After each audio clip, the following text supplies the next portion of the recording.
টাক মাথায় আবার চুল গজাবে এমন প্রতিশ্রুতিতে ভরা বিজ্ঞাপনে ছেয়ে গেছে অনলাইন। সোশ্যাল মিডিয়া খুললেই দেখা যায় নানা রকম তেল, সিরাম বা ওষুধের প্রচার। মাত্র কয়েক সপ্তাহে টাক মাথায় ঘন চুল গজানোর দাবি করছে এসব পণ্য। কিন্তু প্রশ্ন হলো, সত্যিই কি এত সহজে টাক মাথায় চুল ফিরে আসে? বাস্তবে বিজ্ঞান কি বলছে? চলুন জেনে আসি। চিকিৎসা বিজ্ঞান বলছে সব ধরনের টাক একরকম নয়। সবচেয়ে সাধারণ সমস্যা হলো অ্যান্ড্রোজেনেটিক অ্যালোপেসিয়া বা প্যাটার্ন টাক, যা মূলত বংশগত ও হরমোনজনিত। এই সমস্যায় শরীরে তৈরি হওয়া ডিএইচটি নামের হরমোন ধীরে ধীরে চুলের ফলিকনকে ছোট করে ফেলে। ফলে চুল পাতলা হয়ে পড়ে এবং একসময় আর নতুন চুল গজায় না।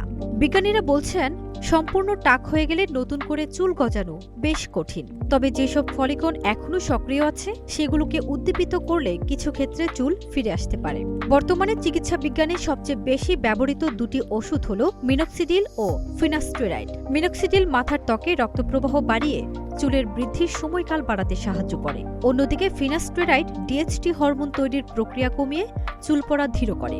এই দুটি ওষুধ অনেক ক্ষেত্রে চুল পড়া কমাতে বা কিছুটা নতুন চুল গজাতে সাহায্য করতে পারে। গবেষণায় দেখা গেছে, নিয়মিত ব্যবহারে প্রায় 60 থেকে 90% ব্যবহারকারীর ক্ষেত্রে চুল পড়া কমে বা কিছুটা উন্নতি দেখা যায়। তবে একটি বড় শর্ত রয়েছে, এই চিকিৎসা বন্ধ করলে আবার চুল পড়া শুরু হতে পারে। এছাড়া চিকিৎসকের তত্ত্বাবধানে হেয়ার ট্রান্সপ্লান্ট, লেজার থেরাপি বা পিআরপি ইনজেকশনও ব্যবহার করা হয়।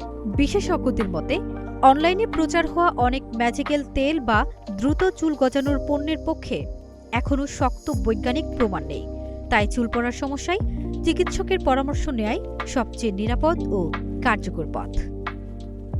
ফারজানা নিকিতা, নাগরিক প্রতিদিন।